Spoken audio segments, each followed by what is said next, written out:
नमस्कार, आप देख रही हैं मरुद्र बुलेटिन और मैं हूं आपके साथ दीपिका जांगीड़। हम मौजूद हैं वार्ड नंबर 47 में और बात करेंगे यहां की पार्षद जो है रेखा राठौड़ जी से और जानेंगे उनसे क्या कुछ काम उन्होंने वार्ड में आने के बाद करवाए हैं और आगे क्या कुछ उनकी प्लानिंग्स है। मैम, सबसे पहले बहुत बहुत स्वागत है आपका मरुद्र बुलेटिन में।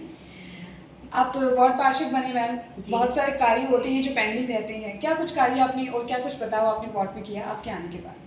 देखिए, वार्ड में काम तो हम बहुत कुछ करना चाहते हैं, लेकिन क्योंकि आपको भी पता होगा, आपके माध्यम से भी मैं ये कहना चाहूँगी कि सरकार अभी विपक्ष में है। जी जी। और सरकार विपक्ष में है, निगम भी हमारे विपक्ष में है, बोर्ड भी कांग्रेस का है, तो हमारे साथ जो भेदभाव हो रहा है वो आज पूरे जयपुर को पता है कि हेरिटेज के पार्षदों के साथ, बीजेपी के पार्षदों के साथ भेदभाव किया जा रहा है। तो हमने बहुत कोशिशें की हमारे वार्ड में, और हालांकि हम कोशिशें कर भी रहे हैं, पूरे अपने स्तर पे प्रयास कर रहे हैं कि वार्ड की जनता को हम पूरा सेटिस्फाई कर सकें, लेकिन आगे से हमें काम करने ही नहीं दिया जा रहा है। सुविधाएं सिर्फ कांग्रेस के पार्षदों को उपलब्ध हो रही हैं, हमें नहीं।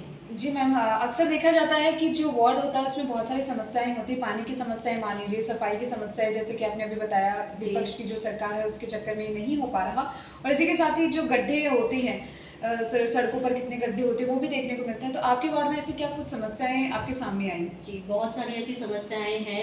इवन पूरे रोड ही अंदर गलियां पूरी टूटी हुई है। और मैं ये भी बताना चाहूंगी कि सिविल लाइन विधानसभा के कैबिनेट मंत्री जी। जो अभी से पूरी विधानसभा के विधायक हैं, वो मेरे ही वार्ड से हैं, और उनको ये इस राजनीति में नहीं पड़ना चाहिए, क्योंकि सफाई व्यवस्था एक आम जन की समस्या है और उसकी नीड सभी को होती है। तो वो अगर इसमें नहीं पड़ के और अगर जनता का काम करवाएंगे तो ये उनके हित के लिए भी अच्छा ही होगा। उनको भी जनता ने चुना है, हमें भी जनता ने चुना है, तो वो राजनीति ना करके अगर वार्ड को, जब वो अपने वार्ड को ही स्वच्छ नहीं करा पा रहे तो जयपुर क्या स्वच्छ करवाएंगे। बिल्कुल मैम, अभी दिवाली सर पर है, 12 महीने का ये त्योहार होता है और इसमें क्या सफाई एक मोस्ट इम्पोर्टेंट फैक्टर हम मान के चलते हैं कि सफाई एक बहुत ज़्यादा इम्पोर्टेंट होती है। तो वार्ड में क्या कुछ व्यवस्थाएं हैं दिवाली को लेकर? कोई व्यवस्था नहीं है वार्ड को लेकर, क्योंकि हमने अधिकारियों से बात की, हमने ऊपर नीचे सफाई कर्मचारियों से, ऊपर के अधिकारियों से, जिससे बात करते हैं वही हमें ना रेस्पॉन्स देते हैं, क्योंकि महापौर जो है वो खुद विधायक की एक डमी है और वो भी आज कुछ नहीं कर पा रही है, ना अधिकारी हैं, वो भी सब उनके अधीन है, मैं यही कहूंगी। और जो काम हम करना चाहते हैं, दिवाली एक ऐसा त्योहार है हिंदुओं का जो मतलब सभी में मनाया जाता है और सभी के लिए वो त्योहार है, ऐसा नहीं है, उसमें पार्टीवाद नहीं होना चाहिए। और आज जो विकास अगर हेरिटेज नगर निगम करता तो शायद उनके भविष्य के लिए ये अच्छा होता, लेकिन उन लोगों ने इसमें भी भेदभाव किया।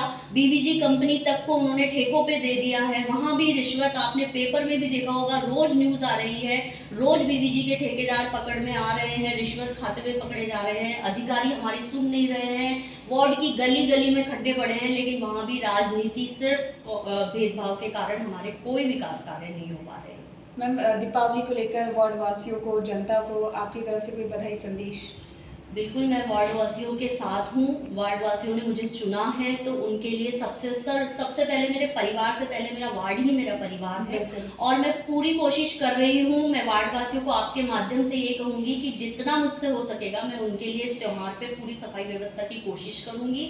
और सभी को शुभकामनाएं, पूरे वार्ड को मेरी तरफ से दिवाली की हार्दिक शुभकामनाएं। जी, तो ये थे हमारे साथ रेखा राठौड़, जिन्होंने हमें बताया कि किस तरीके से विपक्ष की सरकार होने के कारण ये जो भी काम करना चाह रही हैं, चाहे वो सफाई को लेकर हो या फिर जो सड़कों पर गड्ढे हो उनके अंदर पेच वर्क करवाने से लेकर कोई भी कार्य हो जो इनके द्वारा अगर उनको कुछ कहा जा रहा है तो वो पूरा नहीं हो पा रहा है, लेकिन फिर भी ये अपने स्तर पर एक प्रयास कर रहे हैं कि हमारे स्तर पर ये वार्ड वासियों को अपने स्तर पर कोई भी कमी ना आने दे।